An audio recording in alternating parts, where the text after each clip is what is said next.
Hi guys, welcome to Counterpoints. My name is Connor, and today we're going to be breaking down one of the better episodes of Hammer and Bolter, A New Life, in which I've discovered some new lore. While we're waiting for newer episodes, we're going back to update some of the older breakdowns to fix some lore and technical issues, as well as bring them into compliance with fair use. There's some brand spanking new lore that helps fix what was believed to be a plot hole in this episode, but is actually the Hammer and Bolter authors making a wildly interesting and complex story. If you're new to the channel, be sure to like, comment, and subscribe, and if you want to take your support a bit further, become a YouTube member or support us on patreon.com/counterpoints. This episode is brought to you by Golden Maple Paintbrushes. Golden Maple brushes are some of the finest and most cost-effective brushes on the market. They are made from premium Japanese nylon and goat hair, and unlike some other brushes that use animal fur, the goats are perfectly fine after they are sheared. Golden Maple is goat and hobby painter approved. If your current brush set is a bunch of hand-me-downs, or if they're ragged from hard use, pick up a set of Golden Maple brushes, which come in a variety of easy-to-use packs. These packs are built to give you fine detail brushes for nooks and crannies, a variety of layer brushes to get large sections to complete, and dry brushes for finishing. Check out the link in the description now. Under curfew. Anyone on the street without authorization is subjected to execution. Remain inside. By the authority of the Lord Emperor, this city is under curfew. Anyone on the street without authorization is subjected to execution.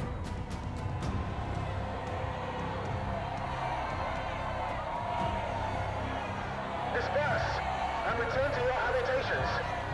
Now! We need to get through! We need...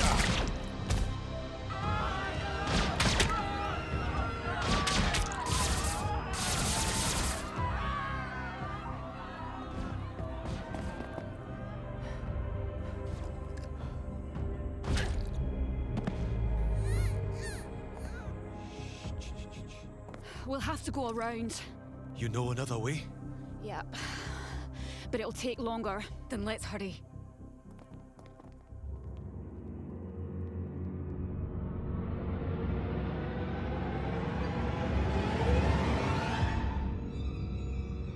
Remain inside. By the authority of the God Emperor, this city is under curfew. Anyone on the street without authorization is subjected to execution. Shit! There's an old smuggling tunnel entrance at the other end of the plaza. Leads straight to the shuttle port. But they'll see us before we can get close. I thought you said you could get us through. Hush now. If this is the way, then we have to take it. We go out there, they'll kill us. You saw what they did. Have faith, my love.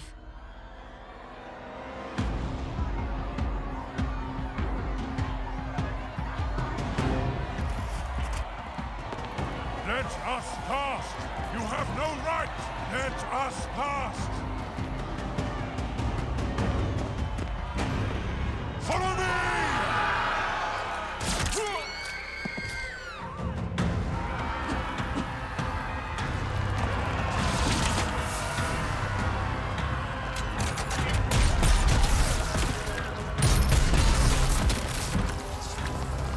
No!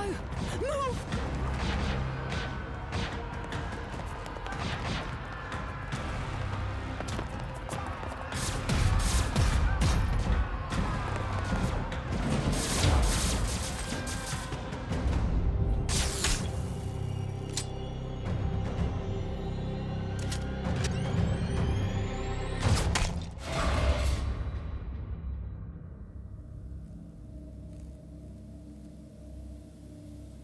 In the previous breakdown of this episode, I focused on the family dynamic, plot intrigues and twists, and some Imperial Guard tactical considerations.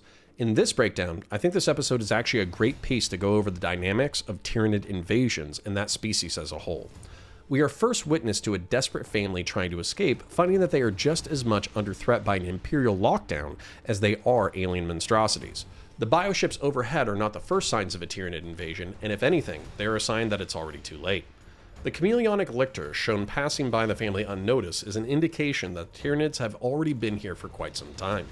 The Tyranid race is an extragalactic threat that has a single motivation: feeding on the biomass of the galaxy and transforming it into more Tyranids. They are simultaneously individual creatures with specialized biological attributes and a ravenous hive mind, earning them the name the Great Devourer. In order to find more planets worthy of consumption, small Tyranid bioships will disperse from a fleet and deposit lictors, Von Ryan leapers, and gene stealers to scout planets. Lictors are massive chameleonic solitary ambush hunters who can go for months unnoticed by the native population. Von Ryan leapers are also chameleonic ambush predators, but prefer to do so in packs. The gene stealers are a specialized infiltration variant that follow a very specific life cycle.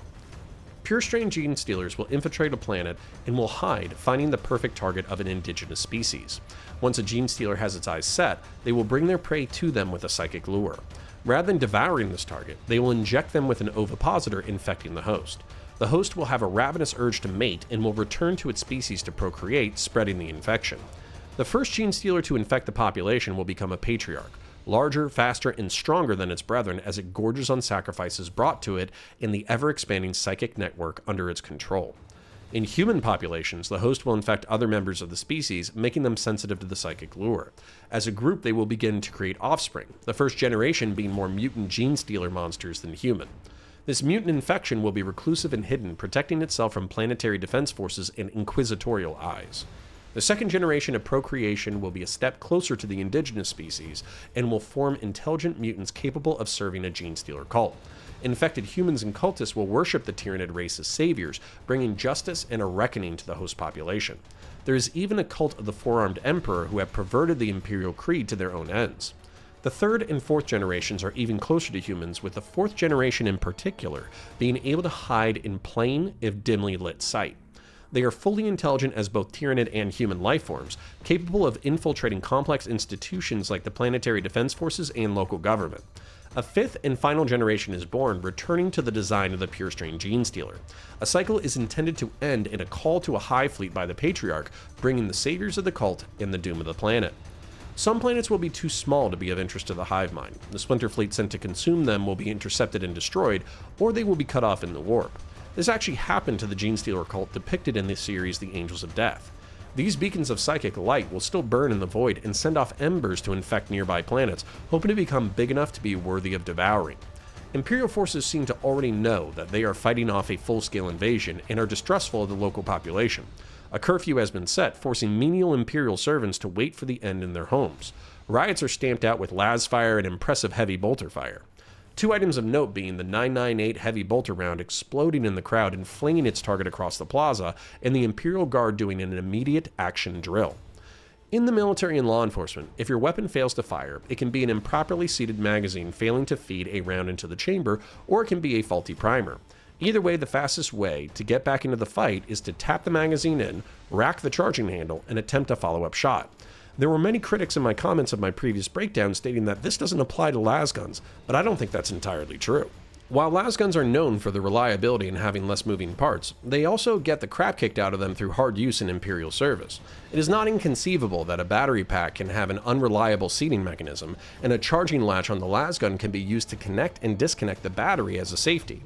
If you have a full charge and your weapon fails to fire, tapping the bottom of the battery pack to make sure it's properly seated, and then disconnecting and reconnecting the safety, not only makes sense, but works for this young guardsman. I personally applaud the Hammer and Bolter team for this interesting detail. The family makes their way through a tunnel network, finding a desiccated Imperial Guard corpse. This shows the depths to which the local criminal network will go to keep their smuggling routes a secret. They flee both the Imperial Guard and Gene Stealers and are able to make it to the shuttle port.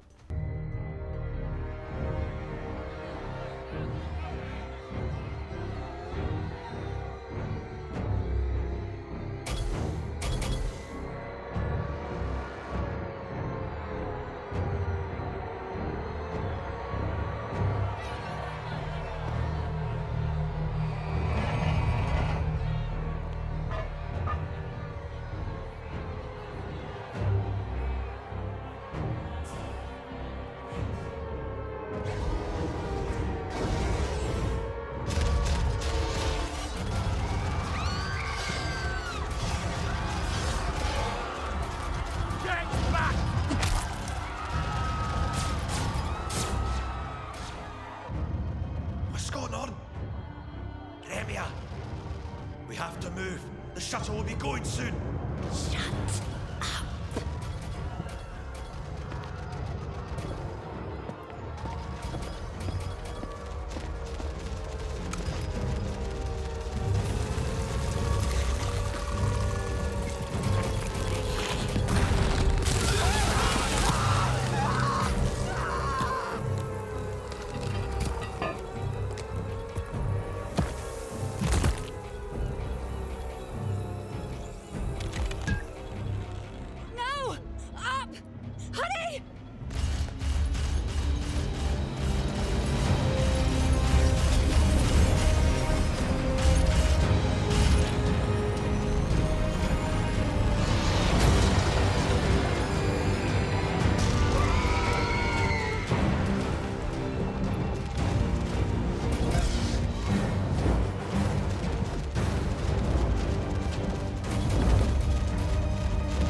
Let's kill him!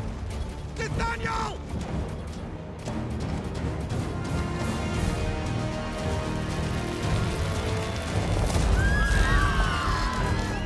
Oh my stars.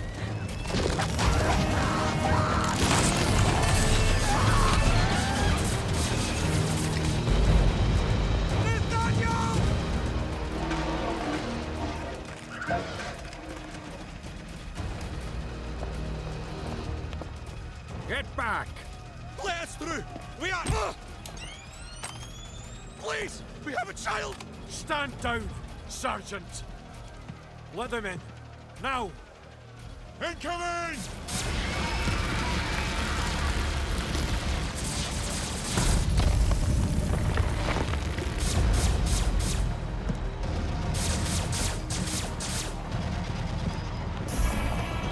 Once the family arrives, there are too many guards to break from the sewer. Fortunately for them, they get an opening, unfortunately caused by a front row seat to the horrors of a Tyranid invasion. Spore mines are barely conscious organisms that use gaseous sacs to float through the battle space. Once they get in proximity of a non-Tyranid life form, they explode in an acidic plasma shower, and in this case, kill and maim guards and civilians alike. The sky is filled with gargoyles, which are similar in size to the Hormigaunt and Termagant combat forms. They have similar tactics to their terrestrial brethren, making up for their size in numbers and firing flesh borer weapons. These are biomechanical spitters that fire a breed of beetle meant to dig into the flesh of their target and then quickly die inside. This leaves a horrible, infected, spike and acid-filled wound, making their targets wish they were dead if they weren't already. Several shuttles seem to be escaping, but a massive shadow wrestles one out of the sky. This creature is a harpy and has a sister called the crone. They are aerial monstrosities designed to bring down enemy aircraft and wreak havoc on the surface below. Harpies can disgorge spore mines and are also armed with stranglethorn or venom cannons. Stranglethorns fire seeds that expand in moments, either exploding inside or wrapping their targets in barbed tentacles as strong as steel. Venom cannons fire crystalline shards coated in virulent poison that will incapacitate their target if they're not killed from the impact alone. Even after being wounded by a Hydra anti-air cannon, the Harpy is strong enough to swoop in and pluck a hapless civilian from the crowd. Tyranids make planetfall via bioorganic drop pods known as Tyrannocytes. Each one of these pods is capable of carrying 20 Termagants, Hormigaunts, Barbgants, or a hulking monster into the midst of their prey. A variant of these biopods are called a sporocyst, and they dig into the earth and emit microorganisms that prepare the planet for consumption. Not wanting to stick around for an in-person biology lesson, the family flee into the shuttle port thanks to a lieutenant who is a friend of theirs.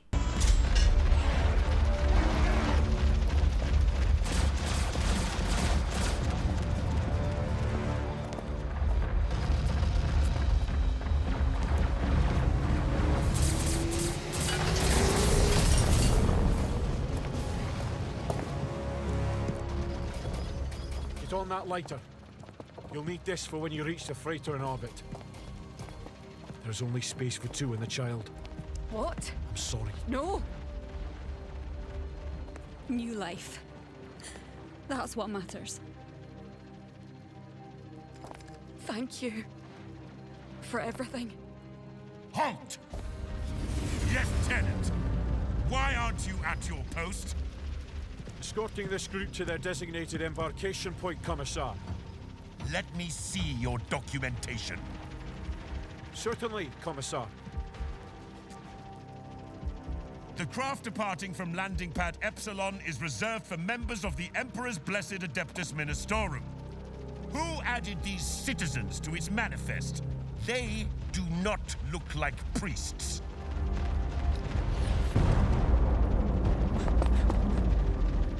Commissar, there must be some mistake. Perhaps I have the correct information here. Run!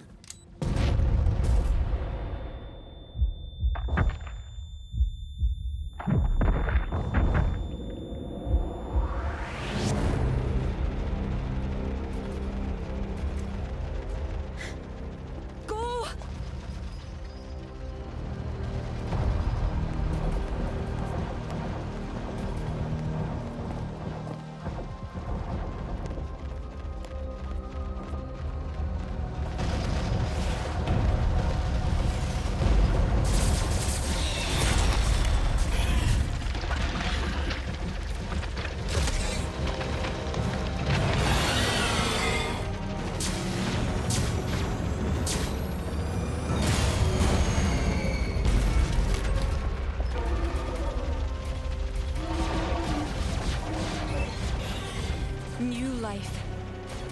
we will live on.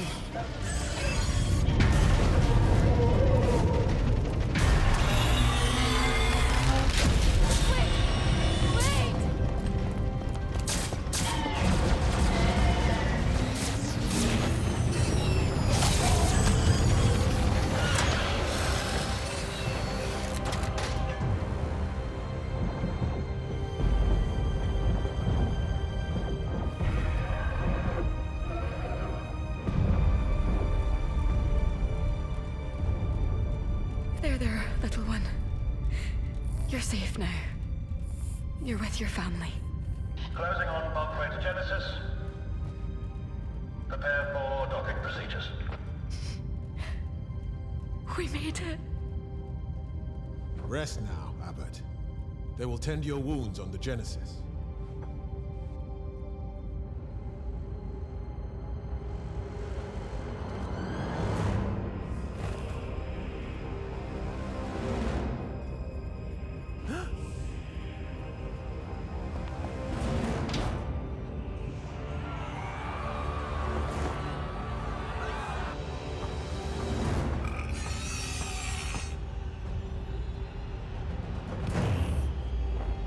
A new life awaits us all.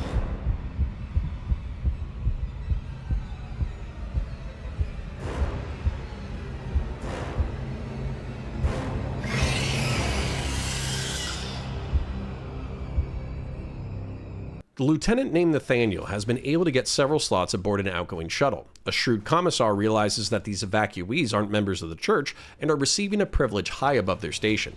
His suspicions are confirmed when Nathaniel detonates several platforms as a distraction, and the commissar kills him for his defiance. For his loyal service to the Imperium, the commissar gets several stub pistol rounds to the arm and chest, resulting in a slightly premature end that is likely merciful compared to being consumed by Tyranids. The sister defies the Tyranids as they break into the shuttle port, and the family are able to escape. In an episode twist, it's revealed that the family are actually Genestealer cult members themselves, which brings us to the new lore and another twist that I wasn't expecting. While I did love this episode on initial viewing, there were a few things that bugged me and the audience. Why were Genestealer cult members trying to escape a Tyranid invasion? Wouldn't they view the Tyranids as avenging angels there to save them? Why would Nathaniel blow up outgoing shuttles or landing pads? Wouldn't that just screw over cult members he's trying to help escape? Even if the family escaping was just to seed another planet with Genestealers, why did the sister fight to protect her family from the oncoming horde? Wouldn't they share a psychic link and therefore the Tyranids would know not to attack that specific ship?